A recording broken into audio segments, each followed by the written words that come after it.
Well, this is the evening, late evening of the February the 28th, 2026, almost into March. Well, anybody who saw my last video, I did say we're on the edge of war. But I was a bit cautious to say the least, but this epic fury has been one heck of an operation. And what's interesting about it is just how completely lame the Iranians have been in this whole thing. I mean, and I will have to see. Maybe there'll be an after action article that will be published someday where some insiders give us a few tips on how this was pulled off. But it starts off apparently with the Israelis sending airplanes in and dropping 30 bombs on the Ayatollah's compound. And get this, the Ayatollah had called a meeting of all of his top leaders, a lot of his top leaders there. Some family members, of course, lived there too. But they were the main people, the head of the IRGC and the head of all military and all these people, were there. And blew the whole bunch up, killed them all. So that, and I'm like, okay, you guys didn't even see there was an attack coming. What happened to this mythical Chinese radar? Sure, it could have been taken out with a missile, but if a missile had come in and blew up the radar, didn't somebody report they lost contact with the radar? We must be under attack. You see what I'm trying to get to. As far as air defense being neutralized, was there any air defense? I mean, was anybody at least launching missiles that missed in terms of anti-aircraft? I don't see any sign of it in any of the reporting we've seen. Certainly all aircraft were successfully completed their missions, and at least in terms of getting back home after dropping their ordnance. We awfully fired a bunch of surface-to-air missiles. Israel has these air-launched ballistic missiles they use too, and of course we have JASSM, which is a supersonic cruise missile that can be launched from most of our tactical aircraft. So obviously, near the evening, I was hearing we'd completed 900 sorties, probably more by the time of this recording. We're probably over 1,000 by now. And, well, as far as the basic idea, and the Iranian counterattack was, I think, mostly ineffective and mostly just provocative. I mean, they launched some light attacks on Israel. They killed a person. They ended 120. They knocked out a hotel and was it Dubai? I think it was. They did attack our Fifth Fleet headquarters and blew up a storage depot or whatever there, create an explosion. But I mean, it's probably nothing we can't afford to sacrifice in the big picture. I think they may have also knocked out a key radar on our thing, but of course we have air surveillance aircraft that can back that up. So it's not like, our overall capability has really been put out with this. So all I can say here is that it was pretty much a grand slam, and I guess the Democrats ought to stop mocking Trump and using this taco thing. What if he doesn't chicken out? Do you guys consider that, Democrats? He didn't this time.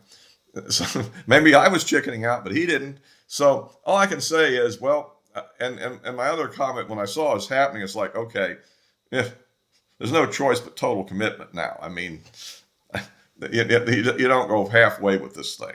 It's, it's the way it is as far as we go. I don't believe ground troops are going to get involved other than maybe some special force raids or something. But and CIA and Mossad and stuff will probably try to stir up some rebellions. The one thing I hear as the latest report is that the Iranians were attacking the town of Erbil in Iraq, which I guess is a border town, which had been used to smuggle, things in there that would be useful to hostile groups. So, and there is a new Ayatollah somewhere, but he hasn't, as far as I can see, made a TV appearance yet to announce himself. So here I am, guys. That doesn't sound like a good way to stay alive very long. Anyhow, maybe if he went to a concentration camp surrounded by where they keep all the detainees and all, and say, well, look where I am at the so-and-so detention camp. With all the people you've been coming to rescue and help, well, I'm right in the middle of them. So bomb me, and you, he's not going to say that. So I think I don't know what to say here. I mean, the last I also heard a few hours ago, a couple of 3 hours ago, that the biggest revenge attack is on the way, and then basically nothing happened. So I don't know. So look, this now that could be a trick. You have to remember that there can be tricks played, which are like, in other words, try to lure us into, okay, they're probably getting their missiles out, so we'll send a bunch of airplanes over. Maybe they didn't activate those defense systems that have been discussed.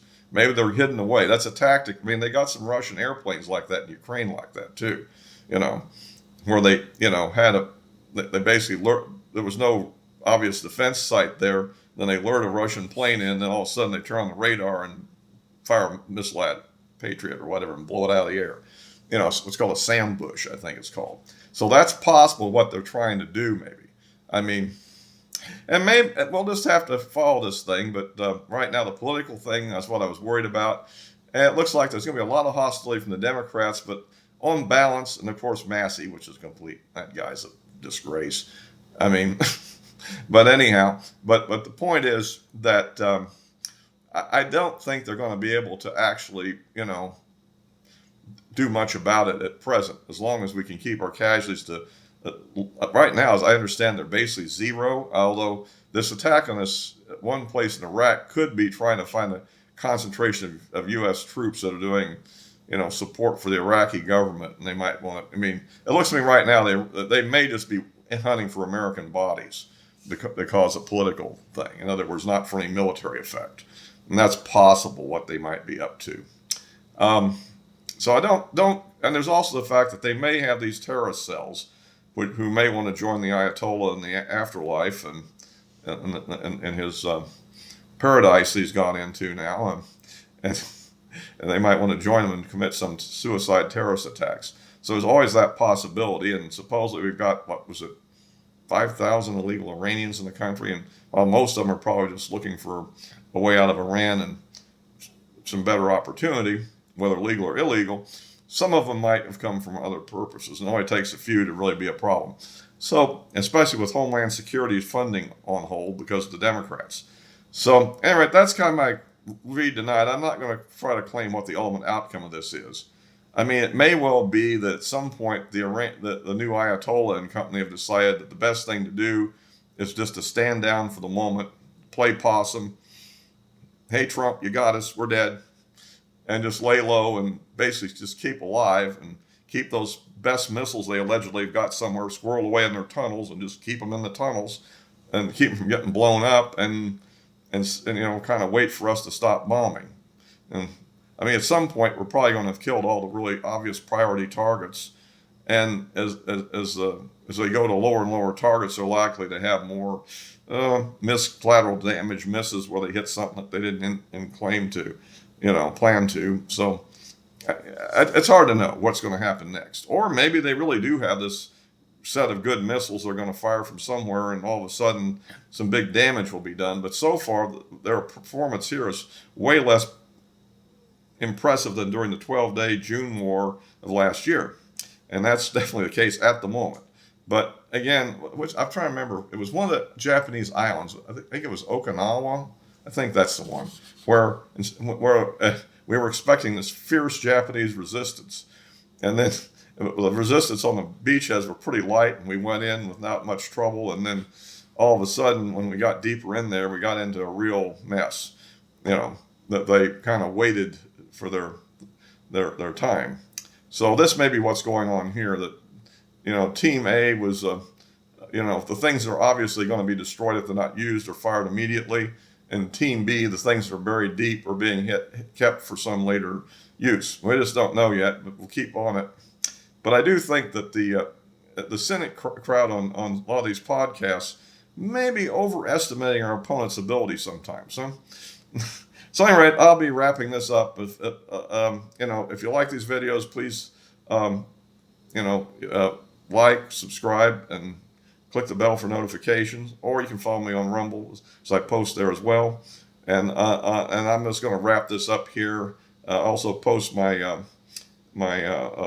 social media addresses in the description below. So I'll be closing this for now and try to get out real quick. This is a different approach than all. This is a special presentation, you might say. All for now.